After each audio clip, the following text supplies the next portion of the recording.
So I'm going to do a very quick trip down to Southwold for a weekend camping. Friends of mine go down there every year about this time in August, and I normally go just for the weekend just to say hello. So I thought what I'd do is show you how I pack for just a quick weekend break camping. The panniers on a GSA are asymmetrical. The one on the right hand side is smaller because of the exhaust. That's a Decathlon tent. I take that. Inside that is a Stanley like kitchen system. It's got a few stainless steel cups and you can boil water on it. First aid kit, cotton sleeping bag in it. I always take one of those. That's one of those chamois style towels. Berghaus waterproof top, toiletries, and my luxury, which is a little camp chair. That's definitely the luxury. So you'll see that in a little bit. So that all fits in kind of quite nicely. Remember that these lids are domed at the top, so you can see, easy peasy. And on the left hand side it's a bigger pannier, and so the main thing that goes in there is a sleeping bag. That's a 4-season sleeping bag, an Expediaire inflatable under mattress that's down protected. That is a stand and a windbreak for my stove. That's a little pack of cables and things like that. Trainers. There's an inflatable pillow there. That was good. Leatherman, which I think is better than a Swiss Army knife. Battery pack. Cap. Torch, head torch, and then some clothes. My experience from travelling is to always travel light. As light as you can.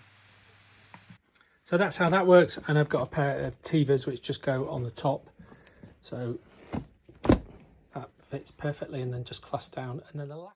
So I left Friday mid-morning to get there. M25, queues at Dartford Crossing, queues at the M25 A12 junction were horrendous, and then it was just sheer weight of traffic as you were coming up the A12 going through. It would have taken me 8 hours if I wasn't on the bike. So I stayed at a place just north of Southwold called Pigs in Blankets. Nice campsite, open, good facilities, and I use this small Decathlon 2-man tent. And as I say, I travel light as I can. Nice setup, big field, big open field. And because it was a Friday, people were leaving and you know, doing the changeover thing. Made a brew. It's always nice when you can make a brew. So this is Southwold, which is like English village by the seaside. It's got some interesting history. George Orwell's family lived here, so it's got this interesting connection with George Orwell. And this is the way that it's laid out. So there's Southwold in the north, and there's the River Blythe, and then there's Walberswick, and I hadn't been to Walberswick. I've done Southwold before. There's a video on that somewhere. There's 3 ways to get across the river. You can go on this ferry. There's a pedestrian bridge, or you can go all the way out back up to the main road, and I think it's 6 or 7 miles if you do it by the road. This costs £2, and Adrian's been doing that job for 22 years.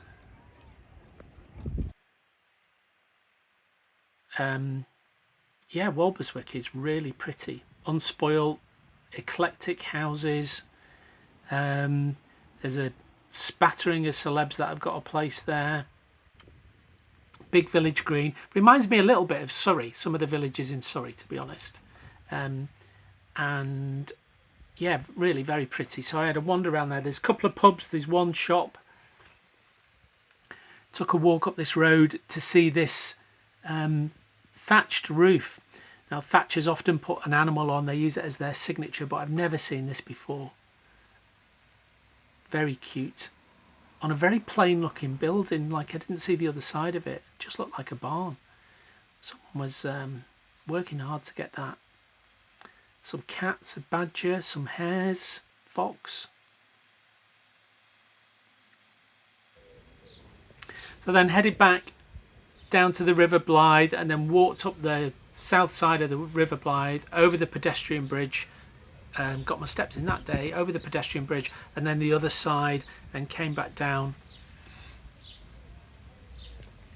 So this is on the south side of the River Blythe. That's Southwold over there in the distance.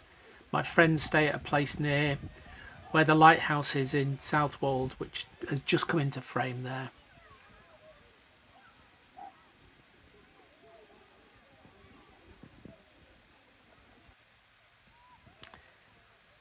So yeah, so he's been doing that for 22 years, 2 or 3 days a week, depending upon how busy it is. And so I walked up this side of the river to the pedestrian bridge, maybe half a mile, 3/4 of a mile over the bridge, and then came down on the north side, on the Southwold side.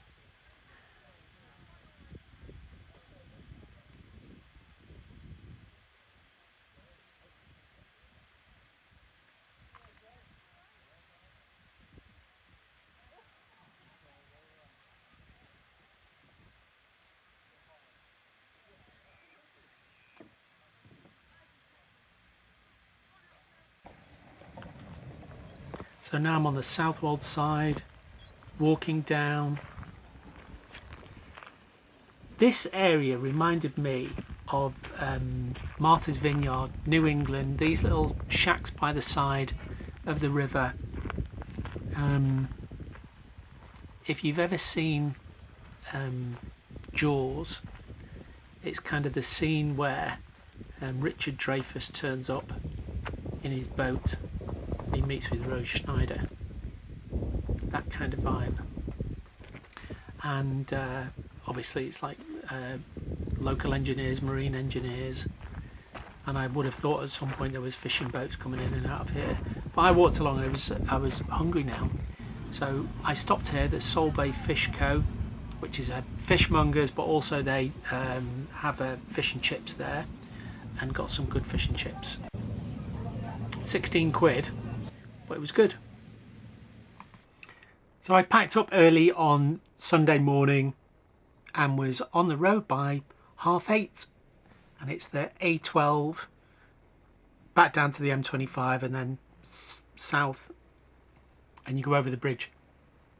Now as you come into Ipswich has got this ring road, and there's this series of, I think it's about 8 in total, roundabouts that you can go round. So I hit these probably 9:15, and it was dry and the roads were really quiet, and I quite enjoyed this. Not one for the twisties. Yeah. Q comment that says, why have you got a motorbike if you don't like leaning?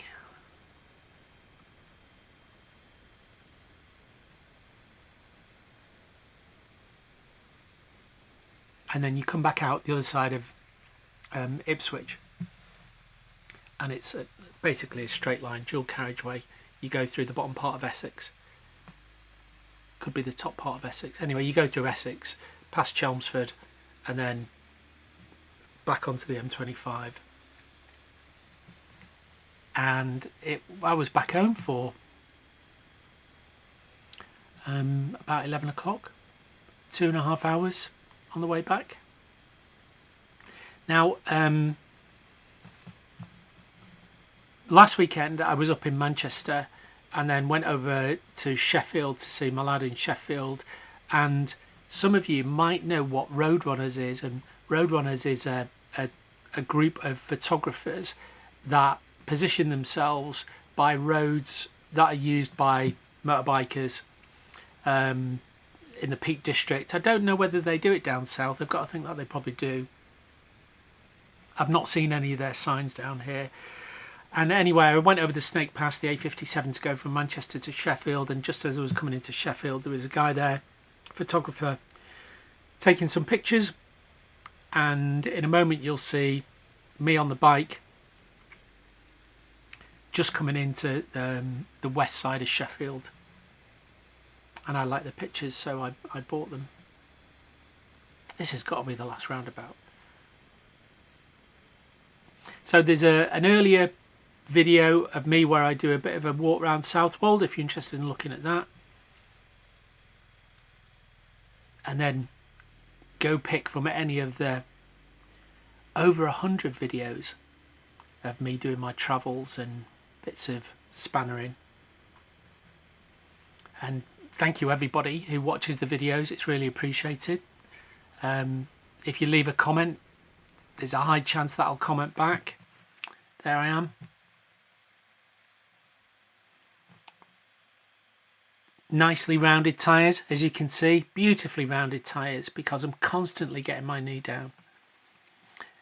There you go. Travel safely everyone, see you soon. Bye.